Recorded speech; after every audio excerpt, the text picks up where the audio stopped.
Chapter 1. By careful tailoring, the broad shoulders of Ben Connor were made to appear fashionably slender, and he disguised the depth of his chest by a stoop whose model slouched along Broadway somewhere between sunset and dawn. He wore, moreover, the first or second pair of spats that had ever stepped off the train at Lucan Junction, a glowing Scotch tweed, and a Panama hat of the color and weave of fine old linen. There was a skeleton at this feast of fashion, however, for only tight gloves could make the stubby fingers and broad palms of Connor presentable. At 95 in the shade, gloves were out of the question, so he held a pair of yellow chamois in one hand and in the other an amber-headed cane. This was the end of the little spur line, and while the train backed off down the track, staggering across the switch, Ben Connor looked after it, leaning upon his cane just forcibly enough to feel the flexion of the wood. This was one of his attitudes of elegance, and when the train was out of sight and only the puffs of white vapor rolled around the shoulder of the hill, he turned to look the town over, having already given Lucan Junction ample time to look over Ben Connor. The little crowd was not through with its survey, but the eye of the imposing stranger abashed it. He had one of those long, somber faces which Scotchmen call dour. The complexion was sallow, heavy pouches of sleeplessness lay beneath his eyes, and there were ridges beside the corner of his mouth which came from a habitual compression of the lips.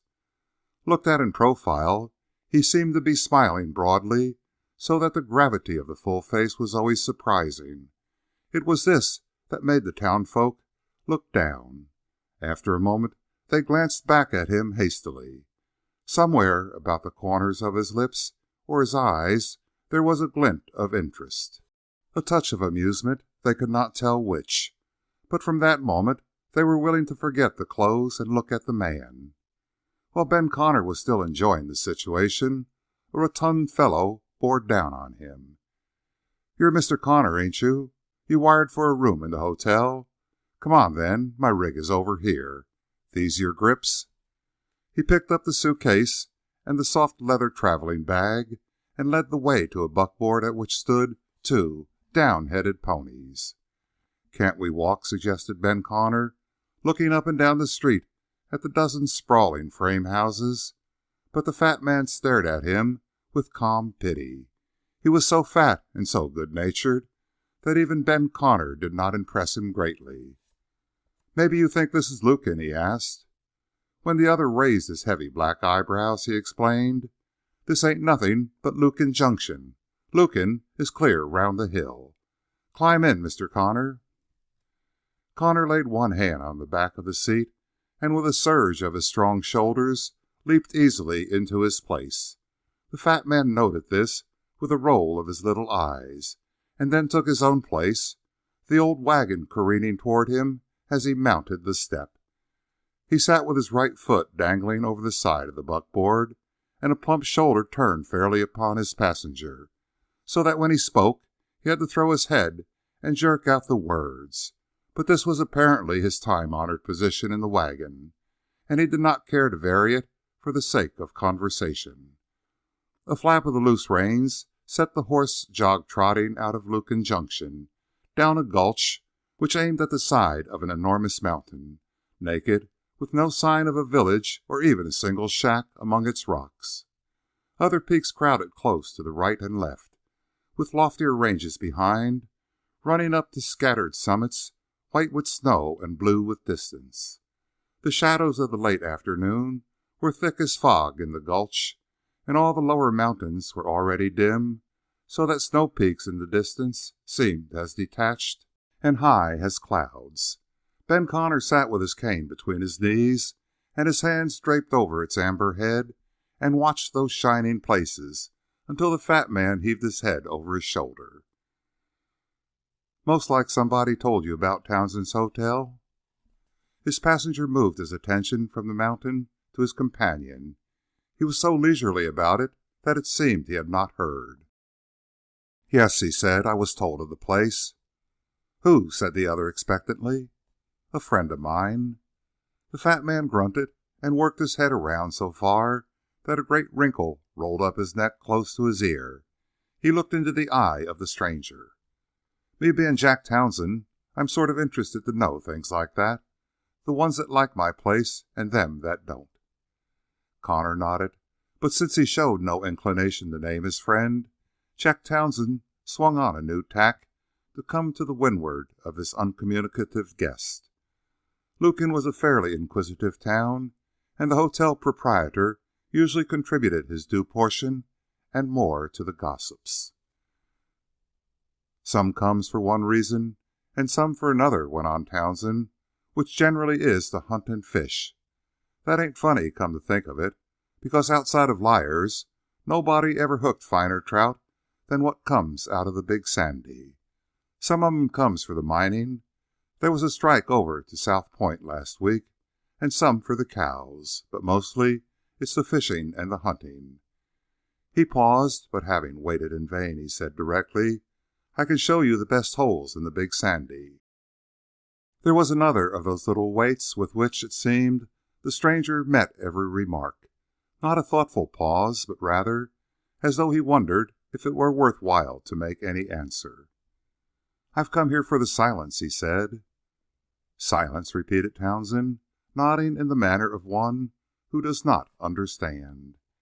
Then he flipped the roan with the butt of his lines and squinted down the gulch, for he felt there might be a double meaning in the last remark. Filled with the gloomy conviction that he was bringing a silent man to his hotel, he gloomily surveyed the mountainsides. There was nothing about them to cheer him.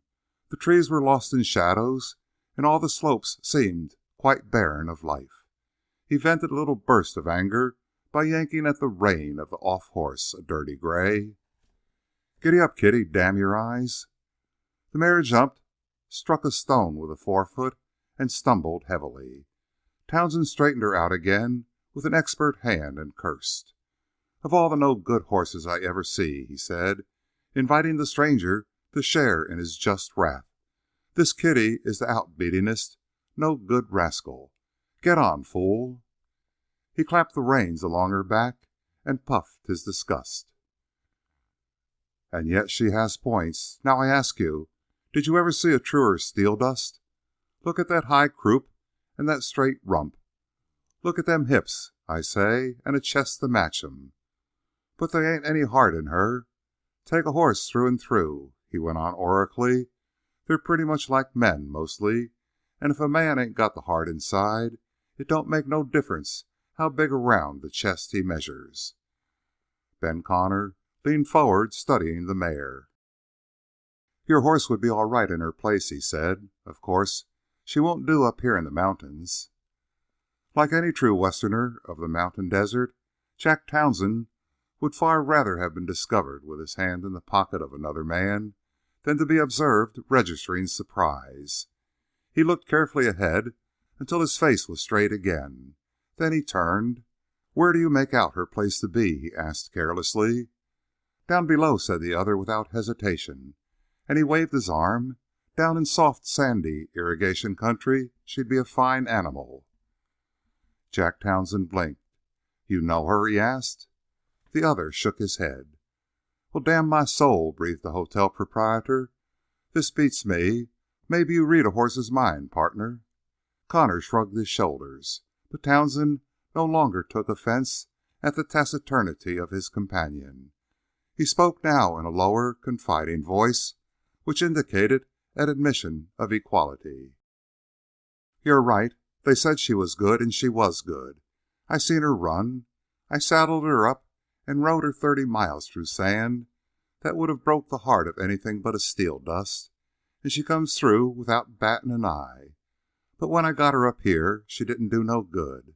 But," he reverted suddenly to his original surprise, "how'd you know her? Recognize the brand, maybe?" "By her trot," said the other, and he looked across the hills. They had turned at an angle of the gulch, and on the shelf of level ground, dishing out from the side of the mountain, stretched the town. "Isn't it rather odd," said Connor, "for people to build a town over here when they could have it on the railroad?" Maybe it looks queer to some, nodded Townsend. He closed his lips firmly, determined to imitate the terseness of his guest. But when he observed with a side glance that Connor would not press the inquiry, talk suddenly overflowed. Indeed, Townsend was a running well of good nature, continually washing all bad temper over the brim. "I'll show you how it was," he went on. "You see that shoulder of the mountain way off up there? If the light was clearer, you'd be able to make out some old shacks up there, half standing up, half falling down. That's where Lukin used to be. Well, the railroad come along and says, 'We're going to run a spur into the valley here. You move down and build your town at the end of the track, and we'll give you a hand bringing up new timber for the houses.' That's the way with railroads. They want to dictate. They're too used to handling folks back east that'll let capital walk right over their backs." Here Townsend sent a glance at Connor to see if he stirred under the spur, but there was no sign of irritation. "Out here we're different. Nobody can't step in here and run us unless he's asked. See? We said, you build the railroad halfway, and we'll come the other half, but we won't come clear down into the valley." "Why?" asked Connor. "Isn't Lukin Junction a good place for a village?" "Fine, none better. But it's the principle of the thing, you see. Them railroad magnates says to us, 'Come all the way.' 'Go to the devil,' says we. And so we come halfway to the new railroad and build our town. It'll be a pile more agreeable to have Lukin over where the railroad ends. Look at the way I have to drive back and forth for my trade. But just the same, we showed that railroad it couldn't talk us down." He struck his horses savagely with the lines. They sprang from the jog trot into a canter, and the buckboard went bumping down the main street of Lukin.